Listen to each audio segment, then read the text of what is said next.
La team, c'est très très grave et c'est très très drôle. Soro Guillaume veut empêcher M. Ouattara de passer une nuit paisible. Les gars, je ne sais pas si vous avez déjà écouté la déclaration du président du GPS. Soro Kibafori Guillaume vient de dire que son exil prendra fin. J'essaie de me dire, mais comment on va faire Alassane Ouattara maintenant que Soro dit qu'il veut rentrer au pays? Comment M. Alassane Draman Ouattara va se comporter? Soro dit qu'il est ivoirien et qu'il veut rentrer dans son pays. Et que M. Alassane Ouattara ne peut pas l'empêcher de rentrer. Voici la chose que je reproche à Soro depuis. C'est de savoir, un homme courageux, un homme politicien qui vise à diriger la Côte d'Ivoire doit aller affronter M. Alassane Draman Ouattara. Le président Laurent Gbagbo a aussi eu 20 ans sur sa tête, mais ça ne l'a pas empêché de rentrer dans son pays. Il est donc temps pour que Soro Guillaume dise à Alassane Draman Ouattara que je viens affronter mes problèmes. Parce qu'il reste en exil et lui-même marche sur ses principes.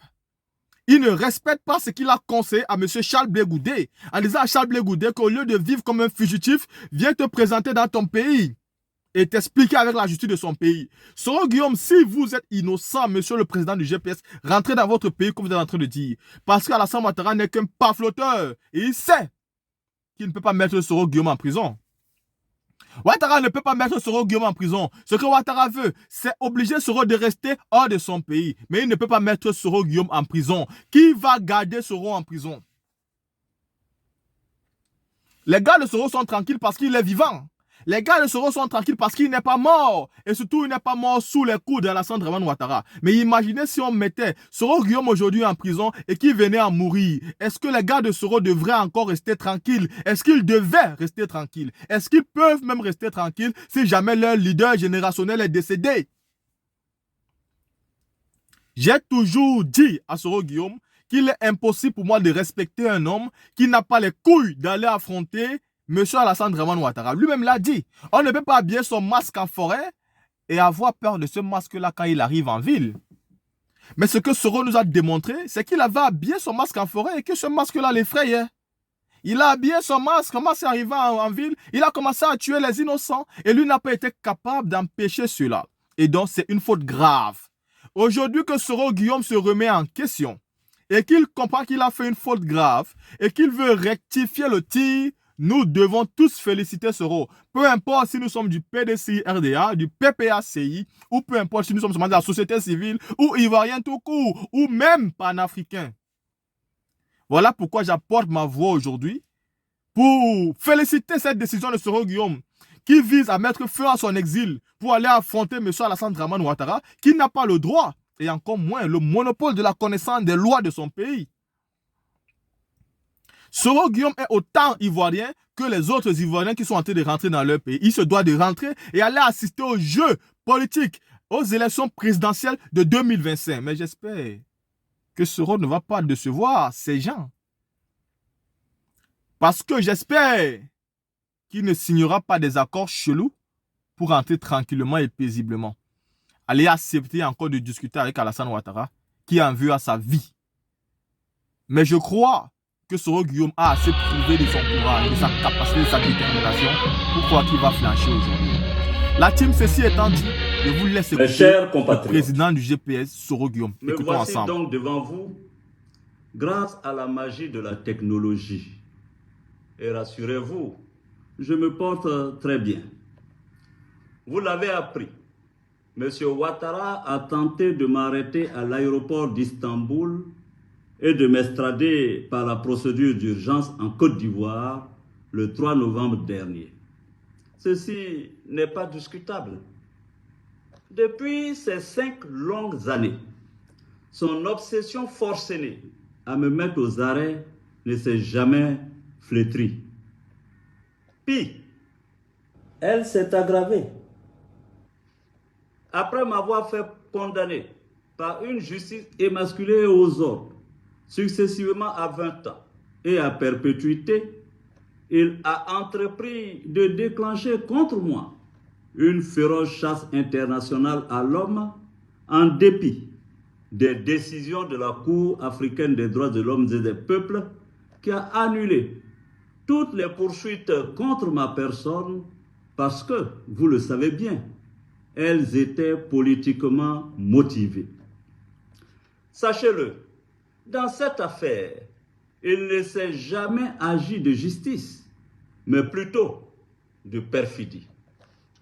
En effet, déjà dans le courant de l'année 2020, précisément au mois de novembre, il a exigé de la France où je résidais mon arrestation et mon extradition.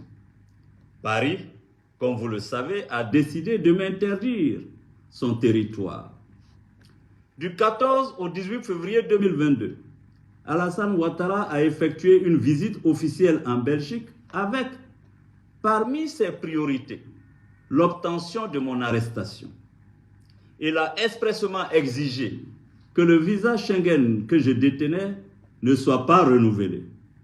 Il a insisté auprès du gouvernement belge pour que ce pays ne me délivre aucun document administratif qui m'aurait permis d'y résider légalement.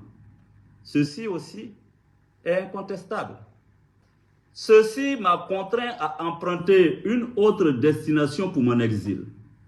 En janvier 2022, je me suis installé à Dubaï.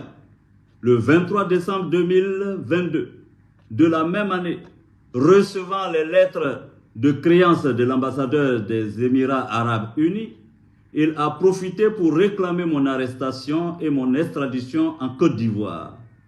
Ceci ne se discute pas non plus. Informé, j'ai dû me résoudre, la mort dans l'âme, à nouveau, à prendre le pénible chemin de l'exil, m'enfonçant toujours plus loin dans les confins du continent asiatique. Chers compatriotes, la dernière tentative d'arrestation opérée à Istanbul démontre, si besoin en était, que le seul lieu de repos paisible que M. Ouattara me réserve est bien le cimetière. Est-ce le lieu auquel l'on doit destiner son bienfaiteur? Celui qu'on affublait hier encore du « c'est mon fils ». Non, je revendique le droit légitime à la vie et je n'irai pas plus loin dans mon exil. Je refuse d'être un fugitif, d'autant plus que, devant Dieu et les hommes, je ne suis coupable d'aucun forfait qui mériterait un tel châtiment. C'est pourquoi j'annonce, ici et maintenant, que je mets fin à mon exil. Car il m'est pénible de vivre loin de ma terre ancestrale et natale d'Afrique. Je veux vivre dans la quiétude avec ma famille, mes proches et ceux que je chéris le plus. Je veux pouvoir contribuer à la réconciliation des fils et des filles de mon pays et apporter ma pierre à l'édification de la paix, de la concorde entre les peuples d'Afrique. Vive la Côte d'Ivoire, je vous remercie.